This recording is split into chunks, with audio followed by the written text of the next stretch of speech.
ازيكم عاملين ايه؟ النهاردة هناخد الدرس الثالث في الوحدة الرابعة. يلا نقرأ الكلمات مع بعض.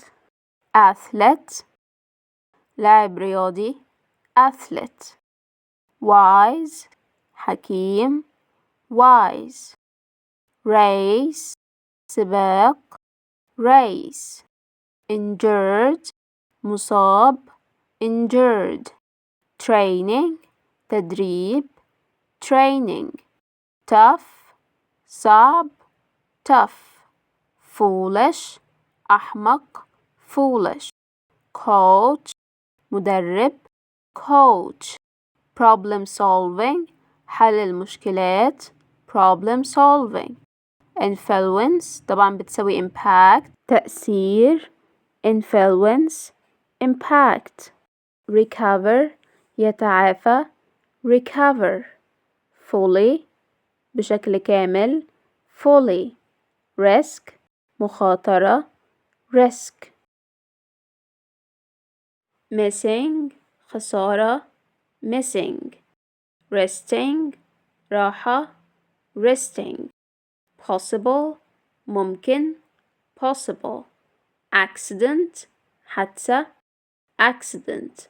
cause سبب أو يسبب بتيجي noun و verb cause.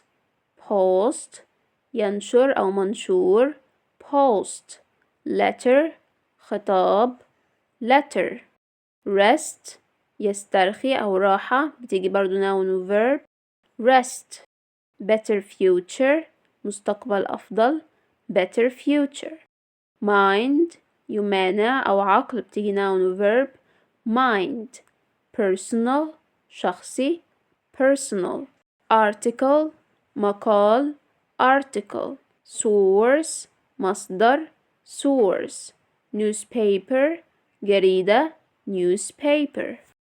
في التصريف الأول والتاني والتالت عندي give يعطي الماضي بتاعها ايه gave. التصريف التالت given يبقى give gave given.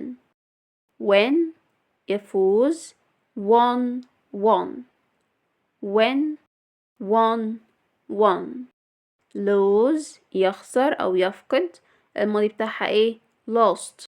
التصريف التالت lost lose lost lost. عندي ال synonyms وال antonyms بيقول لي ايه cause سبب المرادف بتاعها reason عكسها result نتيجة يبقى cause reason وعكسهم result. wise حكيم أو عاقل مرادفها sensible عكسها foolish أحمق يبقى wise sensible وعكسهم foolish. بعدين مسؤول عندي responsible مسؤول مرادفه ايه reliable يعني يمكن الاعتماد عليه عكسهم careless مهمل يبقى responsible و reliable وعكسهم careless. this الprefix والsuffix عندي الprefix اللي هي this البادئة بيقول لي تعطي عكس الصفة مثلا honest أمين بحط لها this تبقى dishonest غير أمين dishonest. بعدين ion دي suffix ناهية بيقول لي ايه تعطي الاسم في الفعل مثلا decide يقرر بقت decision قرار. هنا عايز الفرق بين member و organ بيقول لي member ده عضو من أعضاء مثلا نادي أو فرد من أفراد الأسرة اسمه member يعني member ده شخص. organ عضو من أعضاء الجسم تمام. زي هنا مثلا جايب لي مثال بيقول لي father and mother are the most important members in our family. الأب والأم هم أكتر الأفراد أهمية في عيلتنا. بعدين بيقول لي kidneys الكلى and the heart والقلب are important organs بيكونوا أعضاء مهمة in our body في جسمنا. بيقول لي take part in يشارك فيه take part in take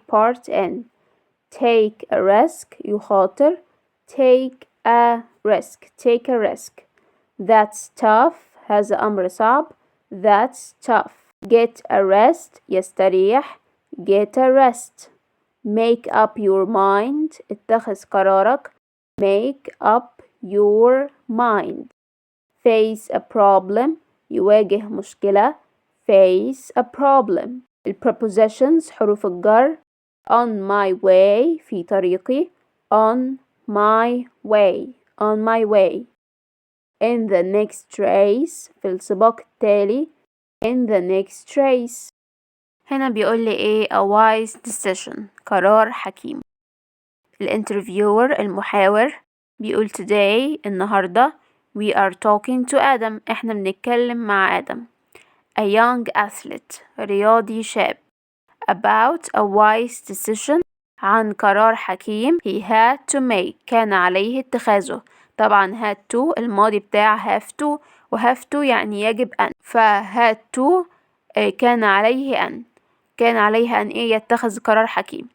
فبيقول له آدم could you please tell us about it ممكن لو سمحت تحكي لنا عنه. طبعا هي هنا tell us مش tell use هي مكتوبة غلط. فقال له ايه last year السنة اللي فاتت I faced a problem أنا واجهت مشكلة before a big race قبل سباق كبير.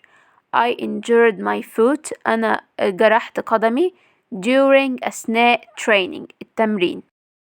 I had to choose كان علي أن أختار between taking a risk ما بين إن أنا أخد المخاطرة and taking part in the race وأشارك في السباق or resting and missing it ولا أخد راحة وأفوت السباق. طبعا it عايدة على السباق. قال له that stuff هذا أمر قاسي. What helped you make up your mind إيه اللي ساعدك تتخذ قرارك. قال له I used أنا استخدمت problem solving skills مهارات حل المشكلات. I talked to أنا اتكلمت مع my coach المدرب بتاعي who had a big influence on me والذي كان لديه تأثير كبير علي. We discussed احنا ناقشنا the possible consequences العواقب المحتملة. I thought أنا فكرت and said وقلت if I run لو أنا جريت it will make the injury worse ده هيخلي الإصابة أسوأ. and if I rest لو أنا أخدت راحة I will recover fully for the next race أنا هتعافى بشكل كامل للسباق القادم. طبعا recover يعني أتعافى وفولي بشكل كامل وفور يعني من أجل أو عشان the next اللي هو القادم وريس السباق. قال له what did you decide ماذا قررت. قال له I decided أنا قررت I shouldn't run إن أنا مش المفروض أجري أو لا ينبغي علي.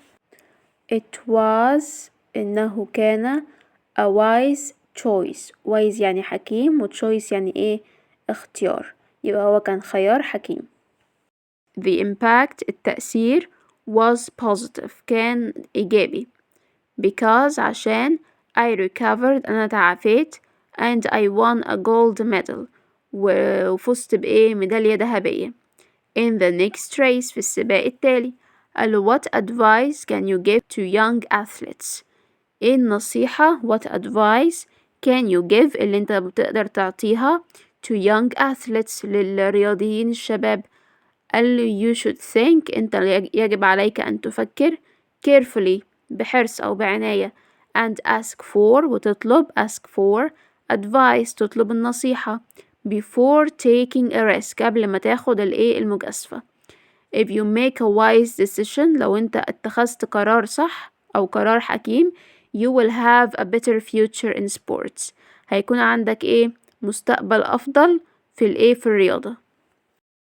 وبكده درسنا هيكون انتهى. شكرا لمتابعتكم.